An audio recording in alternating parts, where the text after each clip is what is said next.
sayyi'ati a'malina may yahdihillahu fala mudilla lahu wa may yudlil fala hadiya lahu.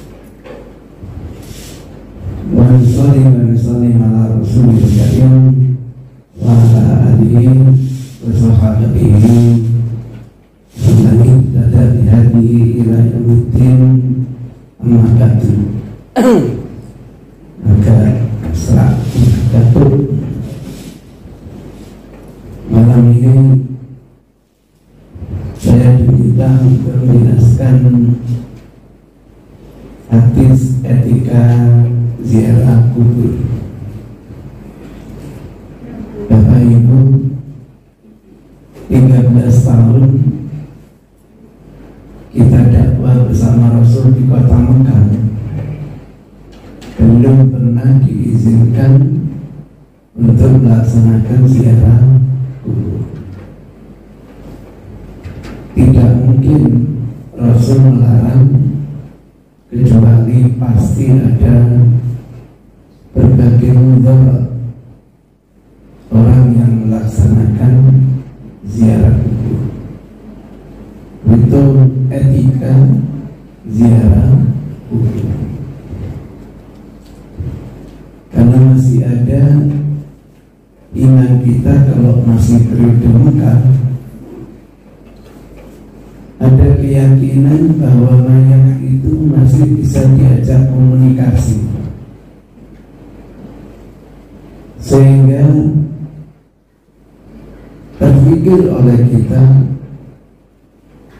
daripada saya mohon langsung kepada Allah, saya ini orang lemah, saya banyak dosa, lebih baik saya ambil mediator dari roh yang saya anggap hamba yang soleh. Hamba yang soleh banyak.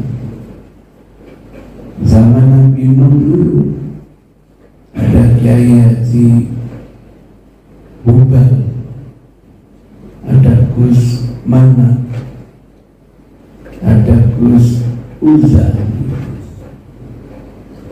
Mereka itu para tokoh yang didelegasikan oleh Nabi Nuh untuk membimbing umatnya yang tersebar ke berbagai wilayah.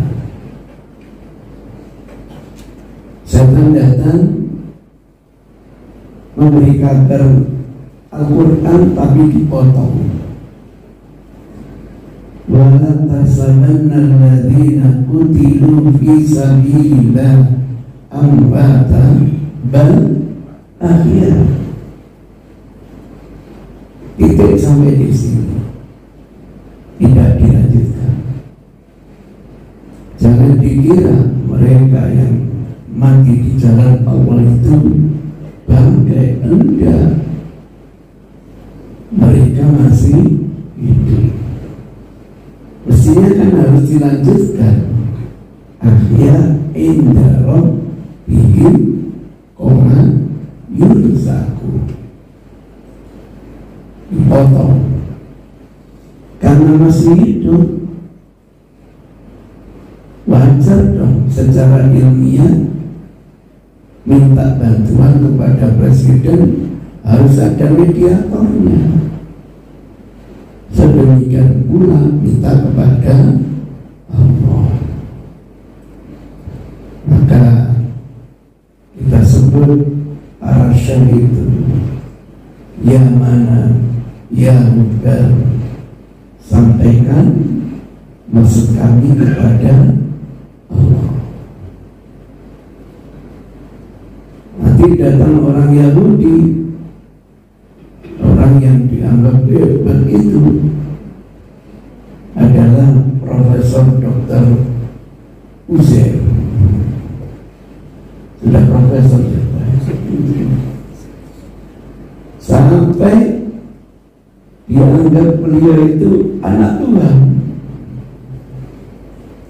sehingga mereka kalau minta kepada Tuhan, Uzair Uzair, ada apa?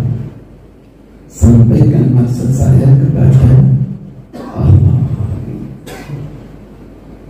Datang berikutnya kaum Nasrani. Ada sosok yang paling dianggap dekat dengan Tuhan, bahkan jadi anak Tuhan, Nabi Isa alaihi salam. Maka dibuatkan gambar patung, mulai ya Isa ono opo, sampaikan maksud kami kepada Bapak ini adalah Allah. Datang umatnya Nabi Muhammad, ada seorang tokoh yang luar biasa, namanya Zainuddin Enjer Sidoarji, meninggal dunia, diyakini masih hidup. Maka datang ke tempat saya,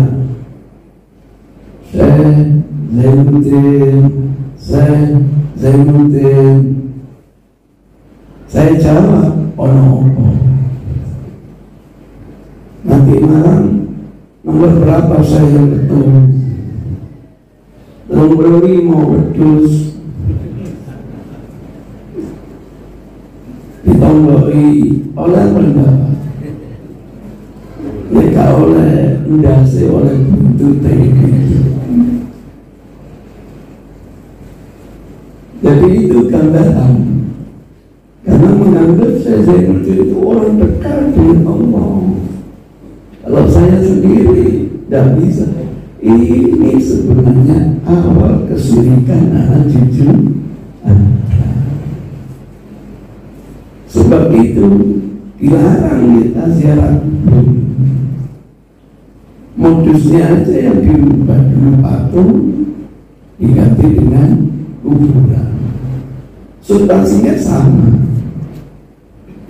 Ditegur oleh para nabi, lima ta'budu ma la yasma'u wa la yubsir. Kenapa kamu sujud kepada zat yang tidak bisa mendengar, tidak bisa melihat? Ingat kita, mana budu. Kami tidak sujud kepada mereka, wahai para nabi, wahai para rasul, wahai para mubalik, enggak. Walakin liyuqarribuna ila Allahi zulfa. Kami hanya bermaksud di dalam kuburan itu ada roh yang kami yakini dekat sekali dengan Allah. Itu yang kami jadikan mediator, mendekatkan maksud kami kepada Allah dengan sedekat-dekatnya. Surat apa itu? Mana itu? Coba carinya. Az-Zumar ayat na'buduhum ma na'buduhum.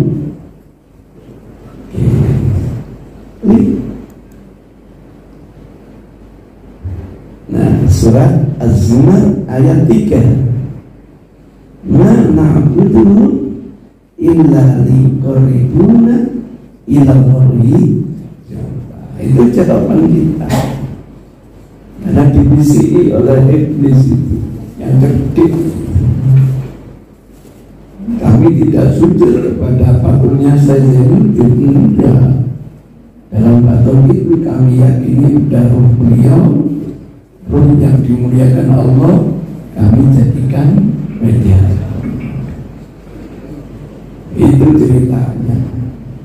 Kalau di Mesir, tokoh yang paling terkenal adalah Ibunda Rabi'atul Adawiyah. Pernah ziarah ke makam beliau? Ada lagi yang terkenal luar biasa, namanya Syekh Rifai. Kalau di negara Syam dikenal dengan seorang tokoh Syekh Balwa. Tapi kalau di wilayah katakanlah Baghdad terus ke India, terus sampai ke negeri kita, ini adalah Syekh Abdul Qadir Jailani. Itu luar biasa, orang hebat, orang yang sangat dekat dengan Allah Subhanahu wa Ta'ala. Itu yang dikhawatirkan oleh Rasul, akan terulang kembali umat ini tergerus dalam kesyirikan. Maka dilarang. Setelah dibina, kita diajak hijrah, iman kita dianggap kuat, baru diperintahkan ala fazul. Boleh kalau imannya sudah kuat untuk melaksanakan ziarah kubur. Dari kajian hadis tematik, ketika Rasul mengizinkan kita ziarah kubur, saya temukan ada beberapa etika bagaimana kita nanti ziarah kubur dampaknya justru positif bagi kita. Saya temukan garis besarnya itu, satu adalah membacakan salam kelihatan atau menyampaikan, mengucapkan doa. Salam. Yang kedua ini mendoakan mayit. Nanti ada hampir 12 contoh doa untuk mayit dari Rasulullah Shallallahu Alaihi Wasallam. Contoh bacaan salam juga nanti rinciannya ada. Kemudian ada lagi nanti supaya melepaskan alas kaki, tentu dalam kondisi yang normal. Yang keempat, tidak duduk di makam. Ini garis besarnya. Nah, yang kelima, tidak menginjak makam. Nah, ini disiasati dengan adanya apa? Kayak makam pahlawan itu, Masya Allah, diatur sedemikian rupa. Misalnya itu. Nah, dirinci, mulai dirinci. Tentang pertama adalah membacakan salam. Ada aturan dari Rasul.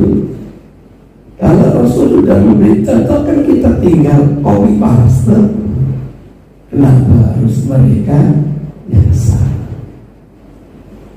Hadisnya diriwayatkan oleh Aisyah. An Aisyah radhiyallahu anha qalat, qultu, kata Aisyah, kaifa aqulu lahum, apa yang harus saya katakan kepada mereka penghuni makam?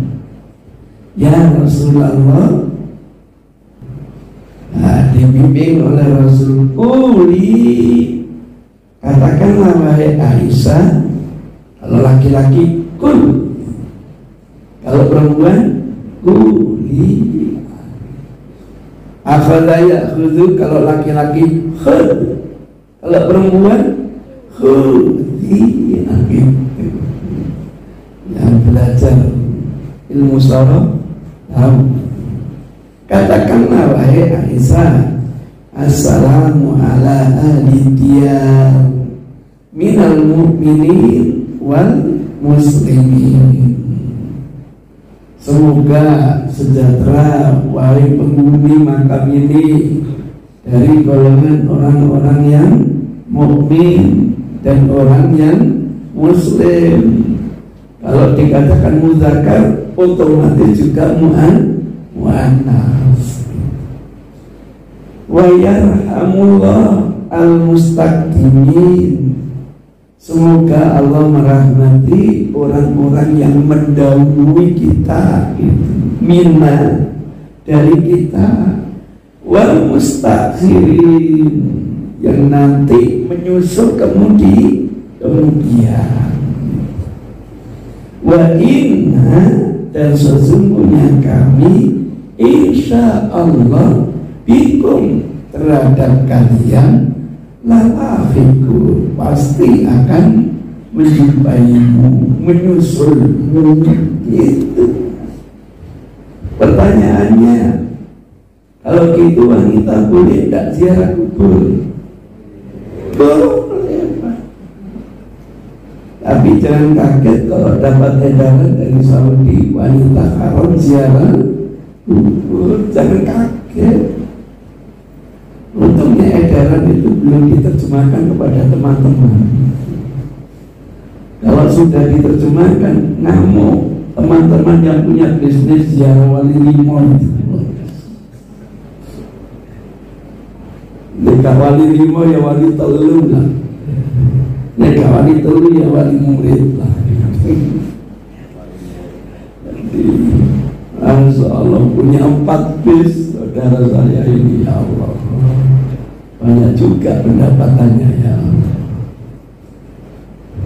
Ya, hadisnya dikeluarkan Muslim 974, Nasai 2037. Ini contoh ketika mengucapkan salam. Ini hadisnya. Ini hadisnya juga. Nah, yang kedua sekarang mendoakan. Jadi biar tidak kebalik, ziarah kubur malah minta didoakan. Akhirnya saya saksikan, biar permintaannya dikabulkan, kompensasinya melemparkan apa? Amplop. Kira-kira manfaat enggak? Manfaat apa? Bagi yang menggopi dapat YouTube itu, Pak. Masya Allah, Pak. Itu miliaran itu, Pak. Mudah-mudahan makom saya nanti ada kotak infaknya. Kalau niatnya sedekah saya nggak apa-apa, Pak. Tapi kompensasi biar didoakan, itu yang jadi mas. Nah, musim haji dulu makam Rasul itu, rumah Rasul belum ditembok kayak gitu, Pak. Belum, Pak.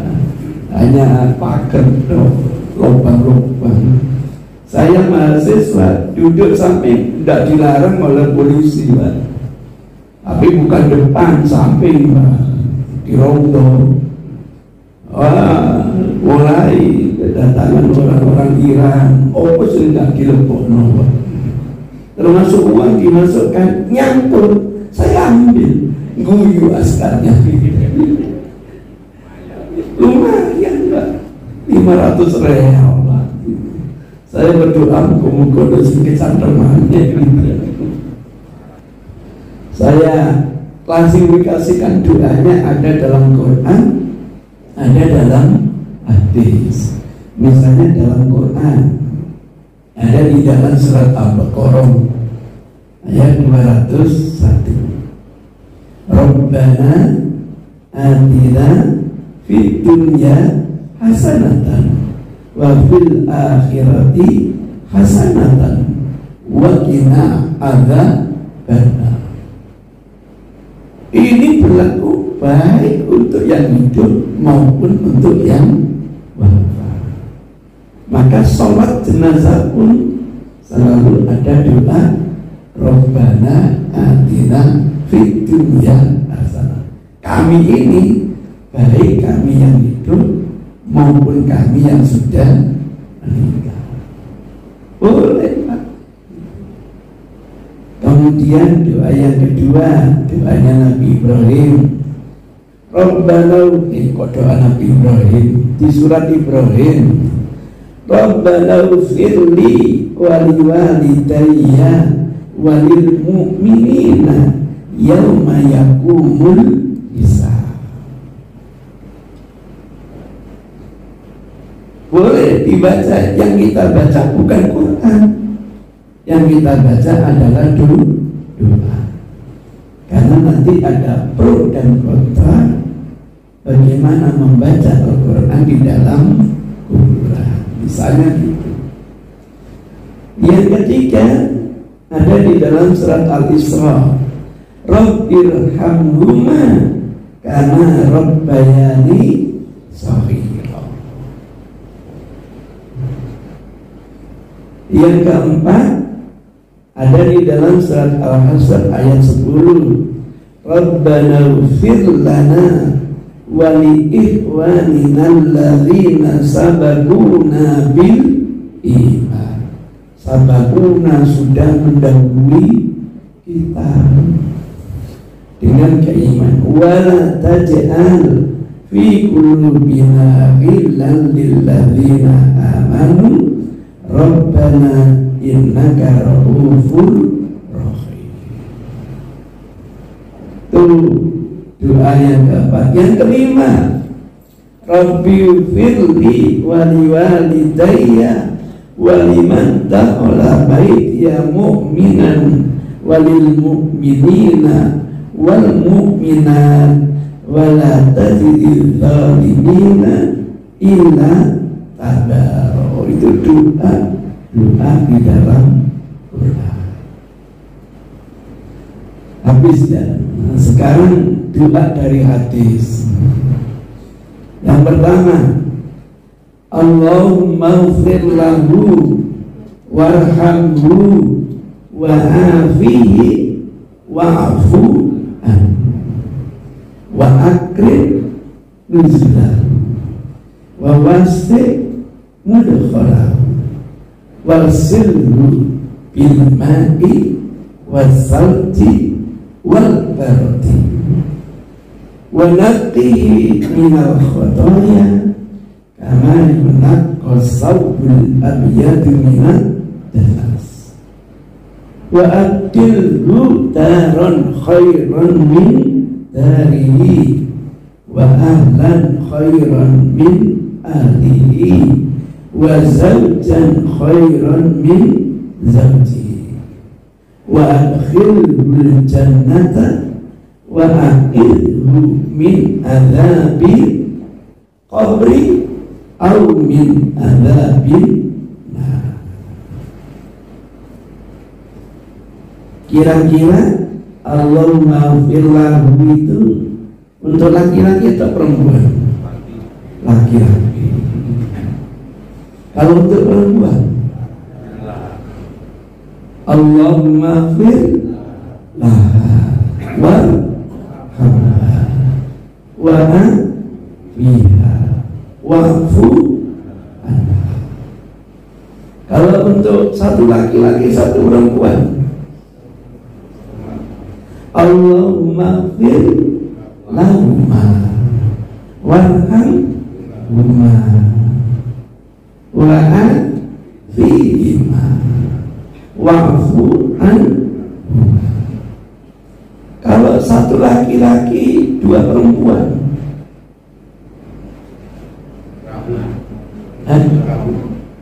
Allahumma firlahuma. Kalau untuk laki-laki banyak, Allahumma firlahum. Kalau banyak laki-laki banyak perempuan, Allahumma firlahunna. Nah, dosen saya ini sering tanya saya, ya gitu. Dan tidak pernah dosen saya nyalakan saya, tidak pernah. Hanya tanya, cari tuntunan perubahan itu di dalam buku hadis, jangan di buku fikih. Buku hadis harus ada sanadnya sehingga bisa diteliti sahih atau dhaif. dapat hadiahnya 1.000 real. 1.000 real dulu nilainya 1 juta lebih dulu. Sekarang kan tinggal hanya paling 340.000 ya Pak ya. Dulu itu 1 real itu nilainya Masya Allah tinggi. Dulu zaman saya tahun 80 sampai 84. Gajian saya setiap bulan itu ada 4.000 real. Kalau dirupiahkan lebih dari 4 juta. Separuh saya kirim ke rumah, separuh untuk membeli buku. Kenapa? Karena saudara saya 8 laki semua ingin bantu orang tua. Alhamdulillah koleksi buku saya lebih dari 7 kintal. Untuk apa saya? Uang makan sudah dikasih, pakaian yang dikasih, ya sudah kita belikan buku. Sekarang masih ada, bisa dilihat di rumah. Itu karena untuk warisan intelektual. Saya wafat biar jadi jariah. Itu ceritanya. Alhamdulillah. Kalau sudah ketemu selalu ditegur saya, hasal ta'ala hadisnya bunaya, kamu sudah dapatkan hadisnya baik anakku. Jadi manggil mahasiswa itu anak. Itu kedekatan antara dosen dengan apa? Mahasiswa. Dulu ada ungkapan mahasiswa kalau belum ngelus-ngelus jenggotnya dosen nggak lulus. Maka saya jadi dosen, saya bilang gitu, kalau belum ngelus-ngelus jenggot saya nggak lulus. Dilus tak lain Pak, kultur Arab dengan kultur Indonesia. Kepala ini unyet sama dosen saya biasa gitu. Indonesia kepala dipegang, antem-antem. Tapi kalau pantatnya dipegang, ngamuk Pak. Orang Indonesia pantatnya dipegang, tambah dikekno. Itulah kultur Pak. Belum tentu yang baik di sana itu baik di Indonesia. Itu namanya hadis lokal. Nah, hadis lokal itu tidak ada kewajiban semua orang untuk mengikuti itu. Tapi belajar hadis di sana selalu tasriyah, sekecil apapun tasriyah. Maka kalau ketemu teman jangan salaman, berpelukan. Itu tradisinya orang Quraisy sejak zaman dulu. Salaman itu baru datang dari Yaman. Abu Musa al-Asy'ari bersama rombongannya bikin untuk membawa kultur Yahudi salaman. Alhamdulillah diikrari oleh Rasul. Kalau nggak diikrari tidak boleh. Maka tolong jangan dikit-dikit salaman tidak boleh sama dengan Yahudi, jangan begitu. Tidak ada aspek teologisnya. Dibolehkan sehingga ada yang berpelukan, ada yang salaman. Tapi selama saya di sana ketemu dosen Arab mesti dipeluk Pak. Karena saya ini paling kecil Pak. Dianggap anak ini. Itu ceritanya. Maka jamaah haji yang saya pandu selesai lempar jumrah Aqabah berpelukan semua. Tapi laki-laki nggak boleh sama perempuan Pak. Nah, itu ceritanya. Jadi ada hadis namanya lokal, ada hadis universal gitu. Tinggal nanti diskusi kisah gamis itu lokal atau universal gitu Pak. Di sana selalu universal. Sebagian enggak itu lokal. belum tentu cocok pakaian sana untuk Indonesia. Itu misalnya begitu. Syariatnya universal, yang penting menutup aurat gitu. Jadi nggak kaget kalau sekecil apapun harus ikut. Nah, maka tolong kalau ketemu jangan salaman, tetapi apa? Berpelukan. Di YouTube, di upload. Oh tiba-tiba Zainuddin homoseksual. Padahal ingin kultur Arab saya gunakan gitu. Itulah ceritanya. Nggak ketemu Pak. Syuhada Uhud 70 sahabat wafat, termasuk di dalamnya Hamzah dan Mus'ab bin Umair. Masya Allah, yang wafat dalam posisi berdiri untuk apa? Menyelamatkan jasadnya Rasul dari panah-panahnya orang sekutu Ahzab. Masya Allah, walaupun gitu masih terluka Rasulullah wafat. Maka kalau sampai ziarah ke Syuhada Uhud, ada dua tiang di situ, di tengah. Itu bertanda, satu adalah Hamzah pamannya Rasul, yang kedua adalah Mus'ab bin Umair. Doanya apa? Tetap Allahumma ighfir lahu. Apa saya nggak berubah? Nah, baru tahu saya. Hu itu kembali ke lafaz mayit. Mayit itu laki-laki wafat namanya apa? Mayit. Perempuan wafat namanya apa? Mayit. Odo gitu. Tidak ada laki-laki wafat mayit, perempuan wafat mayitatun. Tidak ada.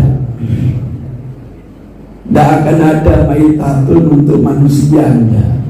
Mayitatun itu untuk bangkai selain manusia. Anjing jantan meninggal, mayitatun. Anjing betina meninggal, mayitatun.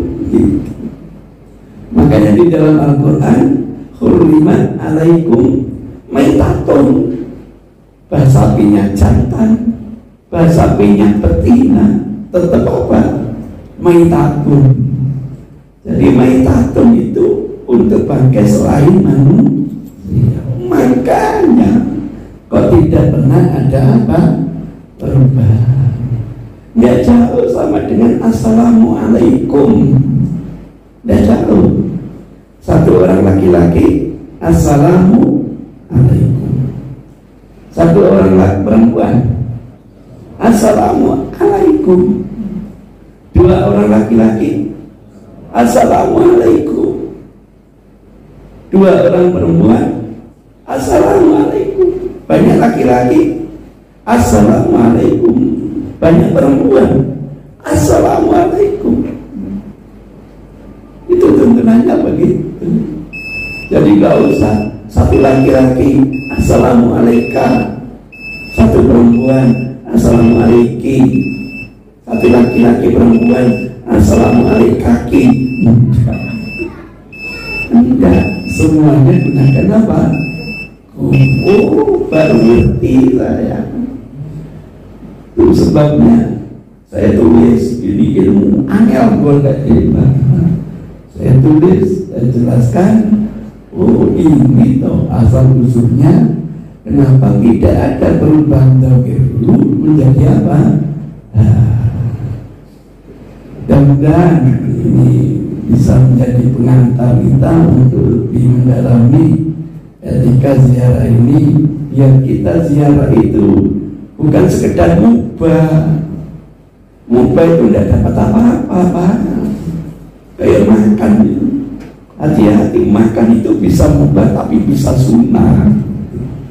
Kalau kita makan nawaitunya biar kita punya fisik kuat untuk banyak ibadah, oh pahalanya luar biasa.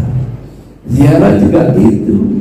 Kalau mengikuti tuntunan ini bukan hukumnya mubah, gak dapat apa-apa, tapi nanti manfaatnya luar biasa. Itulah sebabnya kalau kita diizinkan ziarah apa? Kubur. Terima kasih. Billahi taufiq. Wassalamualaikum warahmatullahi wabarakatuh.